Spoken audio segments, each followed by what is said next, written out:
E aí, galerinha, tudo bem? Olha só, você lembra que no vídeo anterior nós conversamos sobre as 3 primeiras funções da palavra que? Lembra? Então, agora eu quero falar de outras funções dessa palavra, tá? Então, nós temos aqui a 4ª função da palavra que é exatamente preposição acidental. Olha aí, ó. Aí você pergunta, não, mas espera aí, preposição? Eu conheço as 17, eram 18, né? Aí tiramos uma que não usamos mais, preposição per.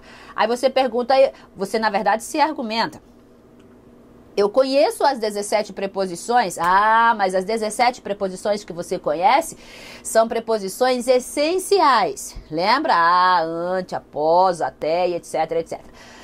A palavra que pode ser uma preposição, mas quando for, será uma preposição acidental, ou seja, na estrutura em que se insere, ela se faz de preposição. Ela exerce o papel de preposição, mas não é nenhuma preposição essencial, tá bom? Geralmente, quando a palavra que é uma preposição, ela está ligando verbos de uma locução verbal. Tá? Ela liga verbos de uma locução verbal, ocupando o espaço, por exemplo, da palavra de ou da preposição de, às vezes da preposição a ou da preposição para. Geralmente ela ocupa o lugar da preposição de. Por exemplo, quando você me diz assim, Rose, eu tenho de estudar gramática. Então esse ter de estudar é uma locução verbal cujos verbos são ligados pela preposição de. Só que geralmente você substitui esse de pela palavra que. Aí então, em vez de você dizer tenho de estudar gramática, você diz tenho que estudar gramática. Tenho que conversar uma coisa com você. Tá? Tenho que fazer isso, tenho que fazer aquilo, sendo que no lugar da palavra que, você teria, na verdade, a preposição de. Então, que, ocupando o lugar da preposição de, se torna preposição não essencial, mas preposição acidental. Isso foi uma questão de prova. Quer ver? Cadê o meu exemplo da prova? Olha só. Isso aqui foi um trechinho que apareceu na sua provinha, trecho de texto que apareceu na sua prova, e a questão estava argumentando qual era a função da palavra que. Então, quando você tem tais mudanças, inevitavelmente terão que abranger, veja aqui, terão que abranger as práticas administrativas, esse terão que abranger é uma estrutura que forma uma locução verbal. E nessa locução verbal, você teria no lugar da palavra que a palavra de. Terão de abranger. Só que aí, geralmente, você substitui esse de por quê.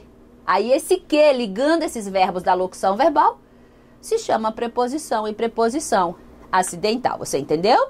Então, quando o que, não esqueça, quando o que for uma preposição acidental, a ideia é ela ligar verbos de uma locução verbal, ocupando, por exemplo, o lugar da preposição de, tá bom? Então, pela última vez, tenho de fazer, tenho que fazer. Terão de abranger, terão que abranger. Tenho que falar, tenho de falar, por exemplo. Tá bom? Então, preposição acidental. Mais uma função, partícula expletiva. Olha só. Vamos só, antes de falar da palavra que, vamos só relembrar aqui o que é uma partícula expletiva. Lembra, ó, partícula expletiva. É aquele termo que se insere em um texto apenas para o quê? Para realçar as ideias do autor. Então, geralmente, você utiliza um termo para enfatizar as suas ideias. Se você utilizar um termo apenas para enfatizar as suas ideias, você precisa se lembrar de alguns detalhes. Primeiro, esse termo que enfatiza as ideias é chamado de partícula expletiva ou você pode chamar partícula de realce. Segundo, esse termo não terá nenhuma função morfossintática dentro do período. Então, você não atribuirá a essa partícula expletiva nenhuma função morfológica, nem atribuirá nenhuma função sintática a esse termo. E terceiro, por não ter função morfossintática, você pode retirar este termo do seu período sem prejuízos gramaticais. porque ali só estará enfatizando. Então, eu retiro a ênfase, eu perco a ênfase. Retiro a ênfase sem grandes problemas gramaticais. A palavra que, ela também pode ser um expletivo. E você consegue perceber que ela pode ser um expletivo quando você retira e consegue perceber aí a manutenção das ideias do autor, só que sem a ênfase. Geralmente, preste bem atenção no que falo a você, tá? Geralmente a palavra que, quando é um expletivo, vem acompanhado do termo ser, do verbo ser. Ser mais que, por exemplo, foi que, era que, é que, será que. Então, geralmente vem acompanhado do termo ser, do verbo ser, aí que também se torna um expletivo. Por exemplo, apareceu em prova, põe aí para mim, por favor. Apareceu em prova este trecho. Foi com disfarçada alegria que eu senti a mão do mano sobre meu ombro. A prova estava pedindo a função da palavra que. Ora, perceba, foi com disfarçada alegria que. Se você perceber bem, tirando aquele foi, junte lá, foi que.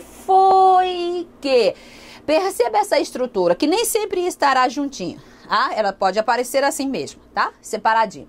Perceba essa estrutura, foi com disfarçada alegria que. Agora eu peço que você retire esse foi que e leia a frase de novo. Retire o foi que. Foi que. Como é que fica a frase? Com disfarçada alegria, eu senti a mão do mano sobre meu ombro. Olha a diferença agora. Foi com disfarçada alegria que eu senti a mão do mano. Viu a diferença? Com disfarçada alegria, eu senti a mão do mano. Foi com disfarçada alegria que eu senti a mão do mano. Percebeu a diferença? Com foi que você consegue enfatizar as ideias. Retire, você perde a ênfase. Então, esse foi que é apenas o quê? Partícula expletiva ou de realce. Está vendo só? Partícula expletiva ou de realce você retira do seu texto sem grandes prejuízos. Na verdade, sem prejuízos gramaticais, tá bom? Cuidado porque essa partícula expletiva está aparecendo em sua prova com um pouquinho mais de frequência, tá? Então, fique ligado para não confundir com outras funções dessa palavra, tá bom? Se você quiser saber outras funções da palavra que, eu peço que você vá ao nosso próximo vídeo, e veja lá algumas outras funções. Não se esqueça de curtir o nosso vídeo e compartilhar com seus amigos que também estão estudando para uma determinada prova, tá? Eu espero você no próximo vídeo. Muito obrigada. Até a próxima. Tchau, pessoal.